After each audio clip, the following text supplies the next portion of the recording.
My point about John Kerry being inconsistent is best described in his own words, not mine. I quote John Kerry, "I actually did vote for the $87 billion before I voted against it."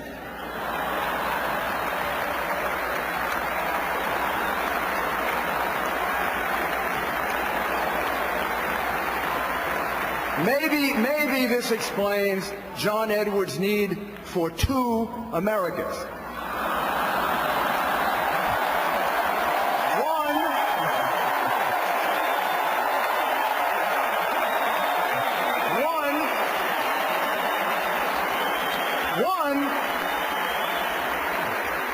One when John Kerry can vote for something, and another one where he can vote against exactly the same thing.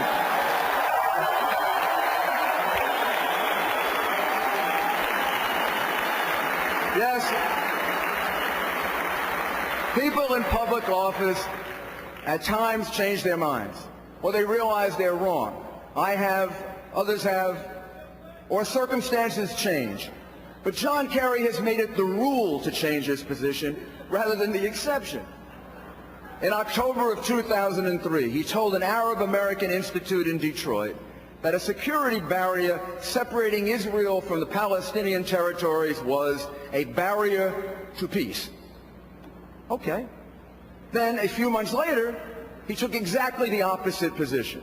In an interview with the Jerusalem Post, he said, "Israel's security fence is a legitimate act of self-defense." The contrasts are dramatic.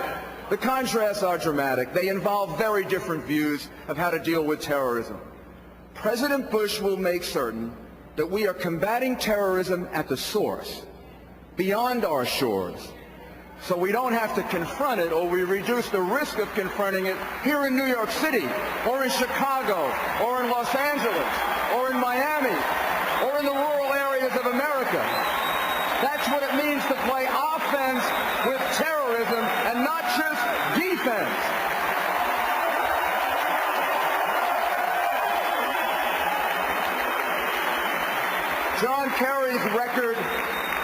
John Kerry's record of inconsistent positions on combating terrorism gives us no confidence that he'll pursue such a determined, difficult course.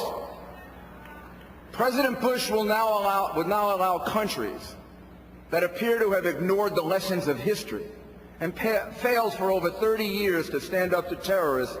He won't allow them to stop us from doing what's necessary in the defense of our country.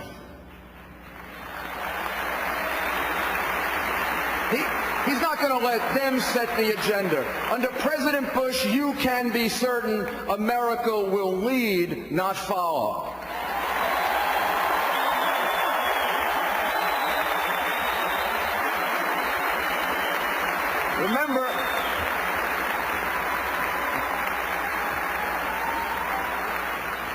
Remember just a few months ago, John Kerry kind of leaked out that claim that certain foreign leaders who opposed our removal of Saddam Hussein prefer him. Well, to me, that raises the risk that he might well accommodate his position to their viewpoint. It would not be the first time that John Kerry changed his mind about matters of war and peace. I remember the days following September 11th, when we were no longer Republicans or Democrats, but we were Americans. We were determined to do everything that we could to help the victims, to rebuild our city, and to disable our enemies. I remember President Bush coming here on September 14th, 2001, and lifting the morale of our rescue workers by talking with them and embracing them and staying with them much longer than was planned.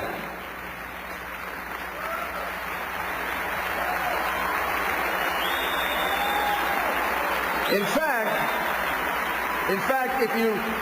if you promise to keep this between us, Because if I could get in trouble for this, but I get in trouble all the time. I was mayor of New York. So.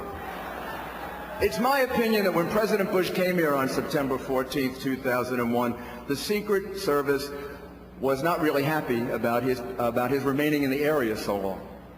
With buildings that were still unstable, with fires raging below ground of 2,000 degrees or more, there was good reason for their concern. Well, the president remained there, and he talked to everyone, to the firefighters, to the police officers, the healthcare workers, the clergy. But the people that I believe, this is my opinion now from observing it, that the people that spent the most time with him were our construction workers. Now, New York construction workers are very special people. I'm sure this is true all over America, where you come from, but I know the ones in New York really well. And they were real heroes that day, like many others.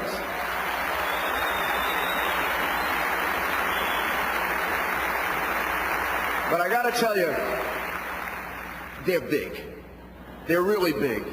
They have arms that are bigger than my legs, and they have opinions that are bigger than their arms.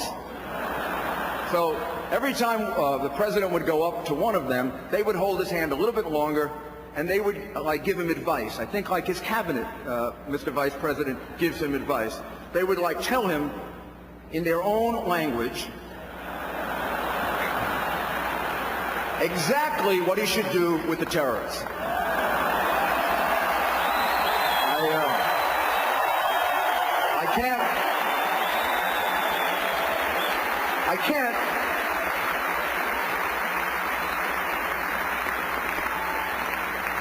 I can't repeat, after all, this is a Republican convention. I can't repeat what they said, but one of them really got the president's attention. The president really bonded with them. They sort of hit it off, and the guy's giving him this long explanation of exactly what he should do. And when the man finished, President Bush said in a rather loud voice, "I agree." At this point, all of the people kind of looked at this guy, all of his buddies, and can you imagine, you're a construction worker and all your buddies say, look at it, and the president says, "I agree." The guy went up in his own estimation from his 6 feet to about 6'10". He lost total control of himself, forgot who he was dealing with. He leaned over, he grabbed the president of the United States in this massive bear hug, and he started squeezing him.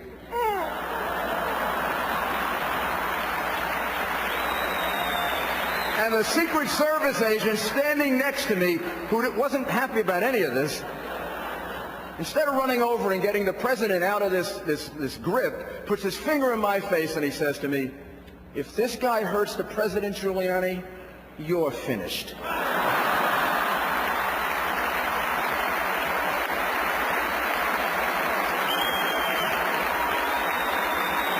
I didn't know what to say. I was kind of a little shook and I said, the only thing I could think of, and it's the moral of the story, I said, "But it would be out of love." I also remember on that same day, as I'm sure Governor Pataki does, the heart-wrenching visit that President Bush made to the families of our firefighters and our police officers at the Javits Center. I'm sure some of you remember. I remember receiving all of the help and the assistance and support from the president, and even more than we asked for. For that, and for his personal support of me, I'm eternally grateful to President Bush. He helped to get me through. And I remember the support being bipartisan and actually standing hand in hand, Republicans and Democrats here in New York and all over the nation. During a Boston Red Sox game, in the 7th inning, there was a sign that read, "Boston loves New York."